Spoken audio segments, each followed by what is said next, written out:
जय हिंद फ्रेंड्स, स्वागत है आपका अपने channel one day one trick YouTube channel में। इस वीडियो में जो है बीएसएससी इंटर स्तरीय प्रैक्टिस सेट लगाने वाले हैं, जिसमें जीके और जीएस का जो है जीके और जीएस का सवाल लगाएंगे। टोटल जो है 75 सवाल होगा। 75 सवाल में से आप लोगों को कितना सही हो रहा है कमेंट सेक्शन में बताइएगा लास्ट में, ठीक है। तो चलिए स्टार्ट करते हैं। अब प्रैक्टिस लगाते हैं जीके और जीएस का, जिसमें जो है टोटल 150 क्वेश्चन होता है, 600 मार्क्स का होता है। प्रत्येक सही पर 4 अंक मिलते हैं और प्रत्येक गलत पर जो है 1 अंक काट लिए जाते हैं। 2 घंटे 15 मिनट का जो पेपर होता है, ठीक है। पहला प्रैक्टिस सेट 1 है, ठीक है। टोटल जो है 75 क्वेश्चन लगाएंगे जीके और साइंस का। चलिए स्टार्ट करते हैं। पहला क्वेश्चन देखते हैं। भारत में सर्वोच्च न्यायालय के न्यायाधीश को पद की शपथ दिलाते हैं, तो कौन दिलाता है? उच्च न्यायालय के मुख्य न्यायाधीश, या राज्य का राज्यपाल, या भारत के राष्ट्रपति, या भारत का मुख्य न्यायाधीश। कौन दिलाते हैं? तो वह जो है भारत का राज्यपाल जो है न्यायाधीश को पद की शपथ दिलाते हैं। अगर पूछेगा कि राज्य का राज्यपाल किस अनुच्छेद के तहत जो है अधिकार दिया गया है कि न्यायाधीश को शपथ दिलाएंगे, तो वह जो है अनुच्छेद 219 के तहत। कौन? अनुच्छेद 219 के तहत जो है राज्यपाल न्यायाधीश को पद की शपथ दिलाएंगे, ठीक है। आगे चलते हैं क्वेश्चन नंबर 2 पर। क्वेश्चन नंबर 2 में है कि राष्ट्रपति और उपराष्ट्रपति के चुनावों से संबंधित चुनावी विवादों का निपटारा कौन करता है? तो वो जो है कौन करता है? तो भारत का चुनाव आयोग, या संसद की संयुक्त समिति, या भारत का सर्वोच्च न्यायालय, या लोकसभा का अध्यक्ष। तो कौन चुनाव का निपटारा करेगा? तो वह जो है भारत का संयुक्त न्यायालय, भारत का सर्वोच्च न्यायालय जो है राष्ट्रपति और उपराष्ट्रपति के चुनावों का विवादों का निपटारा करेगा। अगर पूछेगा किस अनुच्छेद के तहत, तो वह है 71। कौन सा? 71। आगे चलते हैं क्वेश्चन नंबर 3 पर। क्वेश्चन नंबर 3 में है कि भारत के संविधान में कल्याणकारी राज्य का आदर्श निहित है किसमें? 7वीं अनुसूची में, प्रस्तावना में, मूल अधिकार में, या राज्य के नीति निर्देशक तत्व में। किसमें निहित है? तो वह है राज्य के नीति निर्देशक तत्व में, यानी डीपीएसपी में निहित है। ये जो है किस भाग में है? तो भाग जो है 4 है। और कितने किस कौन सा अनुच्छेद है? 36 से 51 अनुच्छेद आते हैं डीपीएसपी में, यानी राज्य के निर्देशक तत्व में। अगर राज्य का निर्देशक तत्व जो है किस संविधान से लिया गया था, कहाँ से लिया गया था? तो ये जो है आयरलैंड से लिया गया था। कहाँ से लिया गया था? तो वो जो है आयरलैंड से लिया गया था। आयरलैंड के संविधान से जो है नीति निर्देशक तत्व लिया गया था। और पूछेगा कि आयरलैंड में जो है नीति निर्देशक तत्व कहाँ से लिया गया था? तो वह जो है स्पेन से लिया गया था। कहाँ से? तो स्पेन से लिया गया था। आगे चलते हैं, हम लोग देखते हैं क्वेश्चन नंबर 3। इसका जो है आंसर जो है डी नंबर हो जाएगा। आगे चलते हैं क्वेश्चन नंबर 4 पर।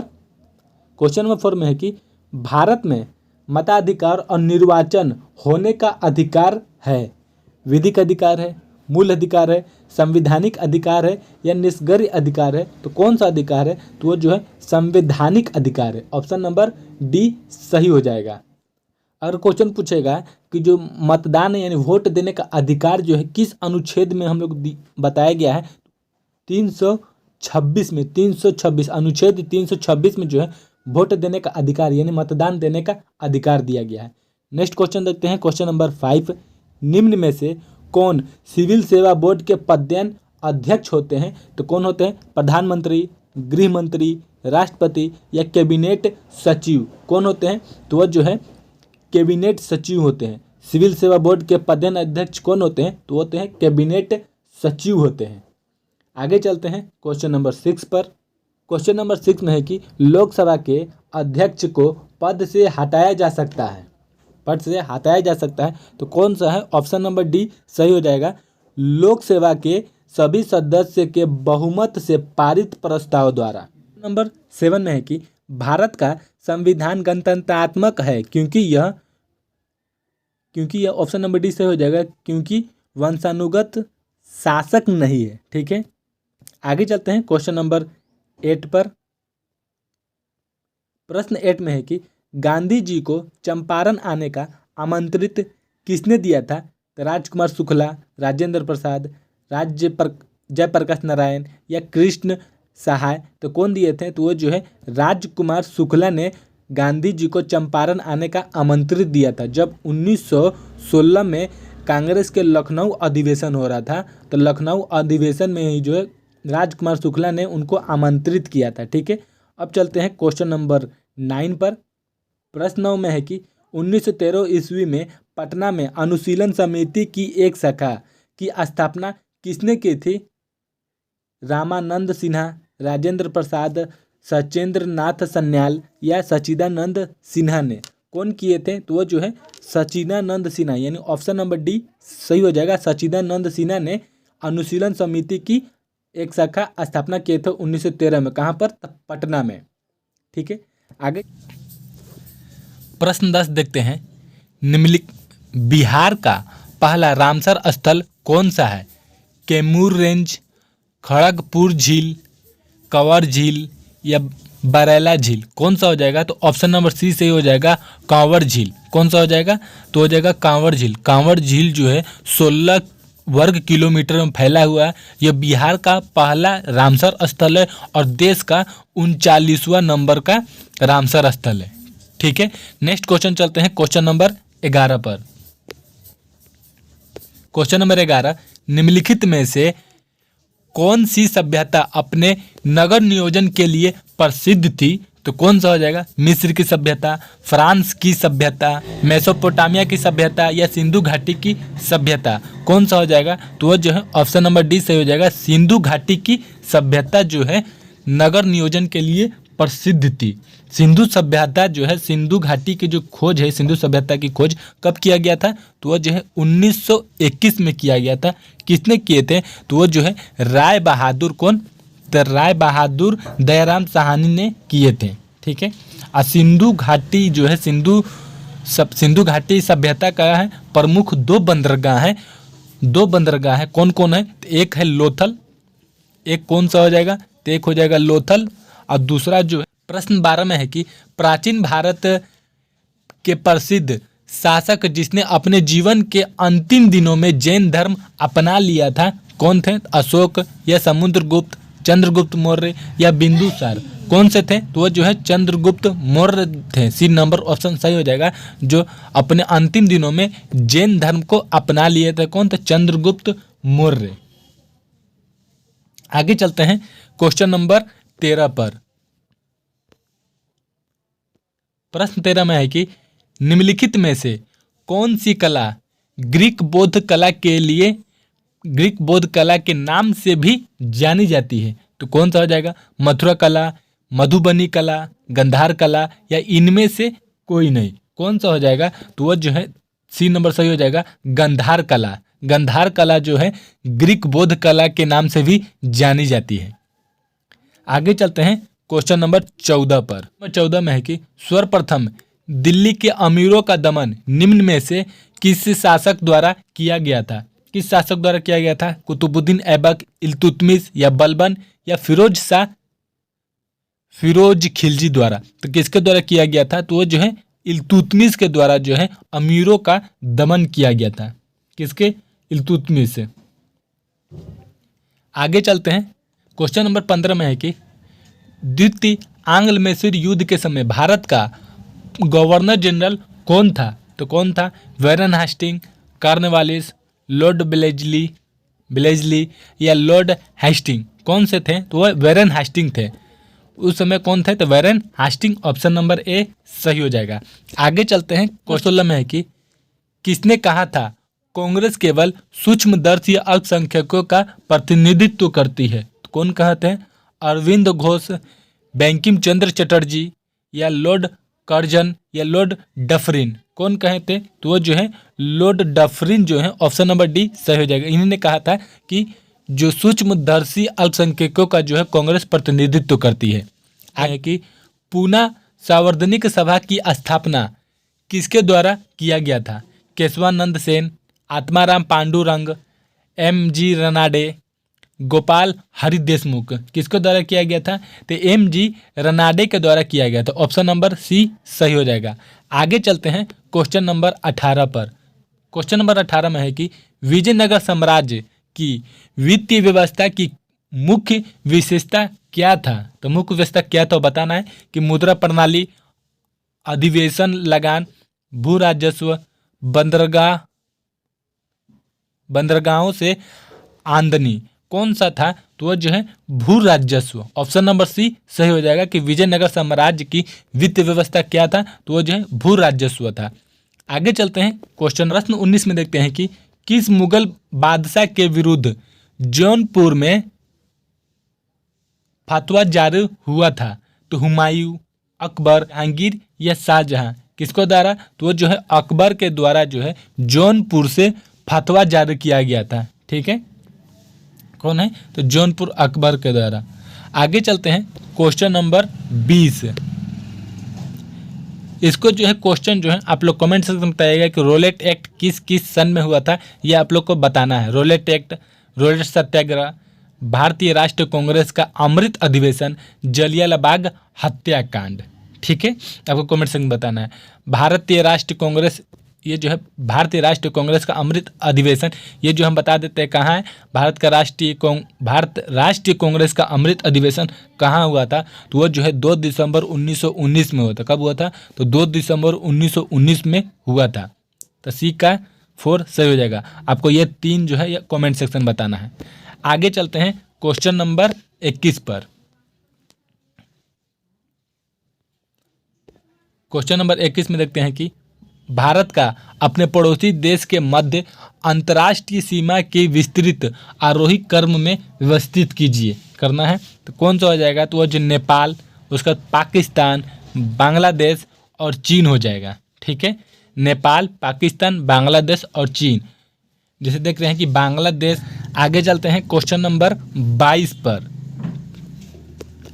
क्वेश्चन नंबर 22 में है कि निम्नलिखित में से कौन सा जिला धारवाड़ भू स्तरीय संरचना वाला नहीं है? कौन सा है? तो वह है रोहतास। कौन सा है? तो रोहतास। ऑप्शन नंबर बी सही हो जाएगा।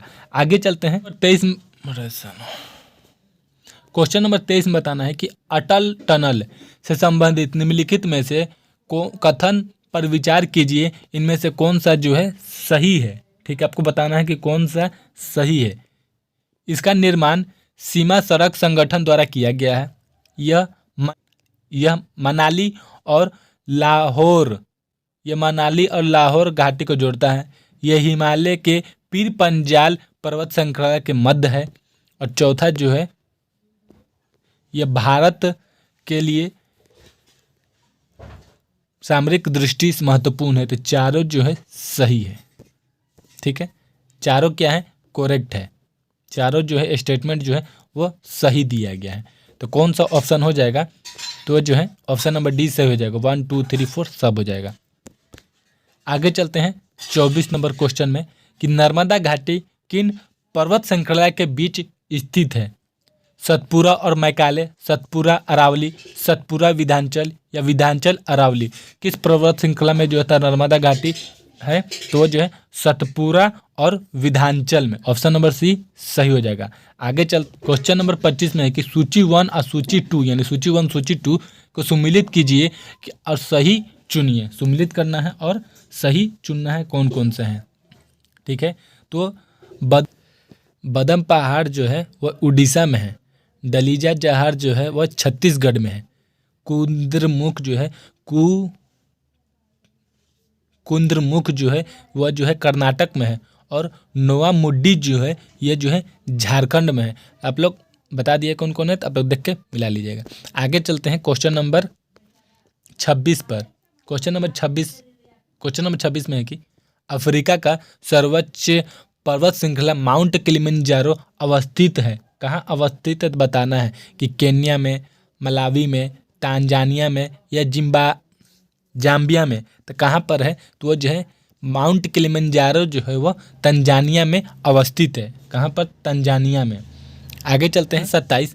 भारत में ग्रीष्मकालीन मानसून के प्रवाह में सामान्य दिशा है। कौन सा हो जाएगा?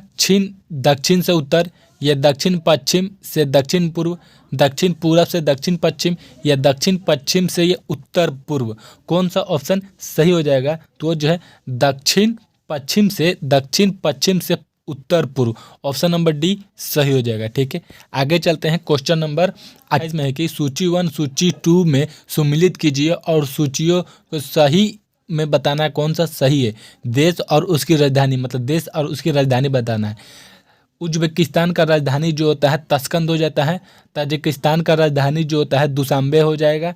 और किर्गिस्तान का राजधानी जो है वह बिश्केक हो जाएगा। और तुर्कमेनिस्तान का राजधानी जो है अशगाबाद हो जाएगा। मतलब सबका राजधानी जो है सेम सेम जगह पे दे दिया गया है, तो आप लोग देख के मिला लीजिएगा। आगे चलते हैं क्वेश्चन नंबर 29 पर। क्वेश्चन नंबर 29 में है कि निम्नलिखित में से कौन मुद्रा के अवमूल्यन का सबसे संभावित प्रभाव होगा। आयात में वृद्धि, निर्यात में वृद्धि, मुद्रास्फीति में कमी, या ए या बी दोनों। कौन सा हो जाएगा, तो वह जो है निर्यात में वृद्धि। ऑप्शन नंबर बी सही हो जाएगा। आगे चलते हैं। क्वेश्चन नंबर 30 देखते हैं। वह दर जिस पर अनुसूचित वाणिज्यिक बैंक रिजर्व बैंक से रातों रात धन की अतिरिक्त राशि उधार ले सकता है, तो किस, वो जो है ऑप्शन नंबर बी सही हो जाएगा। सीमांत अस्थायी सुविधा दर पर ले सकता है। आगे चलते हैं। Question number 31। क्वेश्चन नंबर 31 में है कि निम्नलिखित में से कौन सा कार्य आरबीआई से संबंधित नहीं है।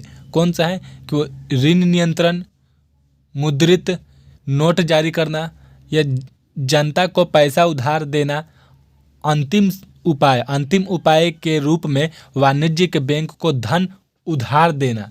तो कौन सा जो है सही नहीं है, तो वो जो है केवल जो है 3 जो है जनता को पैसा उधार देना, ये जो है गलत है। अब बाकी सब जो है वह सही है। ठीक है, आगे चलते हैं। Question number 32। क्वेश्चन नंबर 32 में है कि भारत को आत्मनिर्भर और स्व उत्पादन अर्थव्यवस्था के रूप में स्थापित करने का प्राथमिक लक्ष्य किस पंचवर्ष योजना का था। तो किस पंचवर्ष योजना का था। पहली पंचवर्ष योजना, दूसरी पंचवर्ष योजना, तीसरी पंचवर्ष योजना, या चौथी पंचवर्ष योजना। किस पंचवर्ष योजना का था, तो वह जो है तीसरी पंचवर्ष योजना का देन था। आगे चलते हैं क्वेश्चन नंबर 33 पर। क्वेश्चन नंबर 33 में है कि राष्ट्रीय लेखांकन का जन्मदाता किसे कहा जाता है। महालनोबिस को, VKR राव को, दादा भाई नौरोजी को, या साइमन कुजनोट्स को किसे कहा जाता है, तो वो जो है ऑप्शन नंबर डी सही हो जाएगा। आगे चलते हैं क्वेश्चन नंबर 34 पर। अंतर्राष्ट्रीय मुद्रा कोष और विश्व बैंक का मुख्यालय कहाँ है, तो वह है वाशिंगटन डीसी में है। कहाँ पर है, तो वाशिंगटन डीसी में। ऑप्शन नंबर डी सही हो जाएगा। प्रश्न 35 में है कि प्रश्न 35 भारत में कृषि उत्पादन से संबंधित बाजार का विनियमन कौन करता है। कृषि उत्पादन अधिनियम 1935, या खाद्य पदार्थ अधिनियम 1956, कृषि उत्पादन बाजार समिति अधिनियम, या अनिवार्य वस्तु अधिनियम। कौन करता है, तो वह जो है कृषि उत्पादन बाजार समिति अधिनियम, यानी ऑप्शन नंबर सी सही हो जाएगा। आगे चलते हैं क्वेश्चन नंबर 36 पर। Question number 36। भारत में किस देश को भेंट में 20 ब्रॉड गेज रेलवे इंजन उपहार दिया गया, तो वो जो है किसे, तो बांग्लादेश को। ऑप्शन नंबर बी सही हो जाएगा। आगे चलते हैं क्वेश्चन नंबर 37 पर। क्वेश्चन नंबर 37 में है कि भारत सरकार ने वर्ष 2023-24 के साधारण धन के लिए कितना न्यूनतम समर्थन मूल्य MSP निर्धारित किया है। कितना किया है, तो वो जो है 2183 रुपया। कितना, 2183 रुपया। ऑप्शन नंबर सी सही हो जाएगा। आगे चलते हैं कि किस मंत्रालय द्वारा पोषण की पढ़ाई भी कार्यक्रम शुरुआत की गई है, तो वह जो है केंद्रीय महिला और बाल विकास मंत्रालय द्वारा जो है ये चालू किया गया है पोषण की पढ़ाई। आगे चलते हैं 39 नंबर क्वेश्चन पर। 39 नंबर क्वेश्चन में है कि चंद्रयान 3 जिसे हाल ही में प्रक्षेपित किया गया है का कुल वजन कितना था, तो कुल वजन कितना था, तो बता सही हो जाएगा। आगे चलते हैं क्वेश्चन नंबर 40 में है कि क्वेश्चन नंबर 40 विश्व पर्यावरण दिवस 2023 का थीम क्या है। तो 2023 का थीम क्या था, तो वह जो है प्लास्टिक प्रदूषण के समाधान, प्लास्टिक प्रदूषण का समाधान था। ऑप्शन नंबर बी सही हो जाएगा। आगे चलते हैं क्वेश्चन नंबर 41 पे। क्वेश्चन नंबर 41 में है कि हाल ही में किस राज्य के दुबराज चाव को जीआई टैग मिला है, दुबराज चाव को जीआई टैग मिला था, तो किसको? तो वो जो है छत्तीसगढ़ के दुबराज चाव को जीआई टैग मिला है। ऑप्शन नंबर बी सही हो जाएगा। आगे चलते हैं क्वेश्चन नंबर 42। क्वेश्चन नंबर 42 में है कि निम्नलिखित राज्य और निम्नलिखित राज्य एवं उनके राज्यपाल का कौन सा सही सुमिलित नहीं है वह आपको बताना है। ठीक है, कौन सा सुमिलित नहीं है? तो वह जो है त्रिपुरा जो है वह त्रिपुरा जो है गुरमीत सिंह, यह जो है गलत दिया गया है। त्रिपुरा के राज्यपाल कौन है? तो वह जो है सत्येंद्र नाथ नारायण है। यह जो त्रिपुरा का गुरमीत सिंह जो है ये गलत दिया गया, बाकी सब सही है। आगे चलते हैं क्वेश्चन नंबर 43। क्वेश्चन नंबर 43 में है कि आईसीसी क्रिकेट वर्ल्ड कप 2023 में कुल कितने टीम भाग ले रही है? तो वह जो है 10 टीम ने भाग लिया था। आगे चलते हैं क्वेश्चन नंबर 44 में है कि हाल ही में बिहार का नया महाधिवक्ता किसे नियुक्त किया गया है? किसे नियुक्त किया गया है? तो वो जो है पीके शाही को। ऑप्शन ए सही हो जाएगा। आगे चलते हैं क्वेश्चन नंबर 45। क्वेश्चन नंबर 45 में है कि साहित्य के क्षेत्र में नोबेल पुरस्कार 2023 से किसे सम्मानित किया गया था? तो किसे किया गया था सम्मानित? वो जो है जॉन फेंसो को किया गया है। ऑप्शन बी सही हो जाएगा। आगे चलते हैं नागेबाजा शब्द वाली किस खेल से संबंधित है? किस खेल से संबंधित है? तो वो जो है जूडो से संबंधित है। नागेबाजा शब्द वाली जो है जूडो खेल से संबंधित है। ठीक है, देखते हैं प्रश्न नंबर 47। प्रश्न 47 में है कि प्रोलोग किस पीढ़ी की कंप्यूटर भाषा है? प्रोलोग जो है प्रोलोग किस पीढ़ी की कंप्यूटर भाषा है? तो वो जो है पंचम। ठीक है, आगे चलते हैं क्वेश्चन नंबर 48। क्वेश्चन नंबर 48 में है कि अंतर्राष्ट्रीय कृषि विकास कोष का मुख्यालय कहाँ स्थित है? अंतर्राष्ट्रीय कृषि विकास कोष का मुख्यालय कहाँ स्थित है? तो वो जो है रोम में स्थित है। और कहाँ पर? रोम में। तो ऑप्शन ए सही हो जाएगा। आगे चलते हैं क्वेश्चन नंबर निखिल बनर्जी का संबंध किस वाद्य यंत्र से है? किस वाद्य यंत्र से है? तो वो जो है सितारा से। ऑप्शन ए सही हो जाएगा। तबला का है जाकिर हुसैन, शहनाई के हैं बिस्मिल्लाह खां, शहनाई के बिस्मिल्लाह का, संतूर का आपको कमेंट करना है।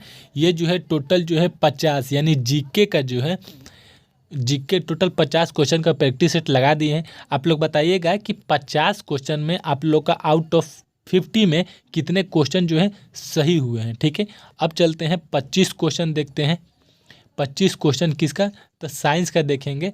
आप लोग का अगर ये वीडियो पसंद आ रहा होगा तो लाइक एंड सब्सक्राइब जरूर कीजिएगा और वन वे वन ट्री को सब्सक्राइब कर लीजिएगा और अपने दोस्तों के साथ शेयर भी जरूर कीजिएगा। चलिए स्टार्ट करते हैं।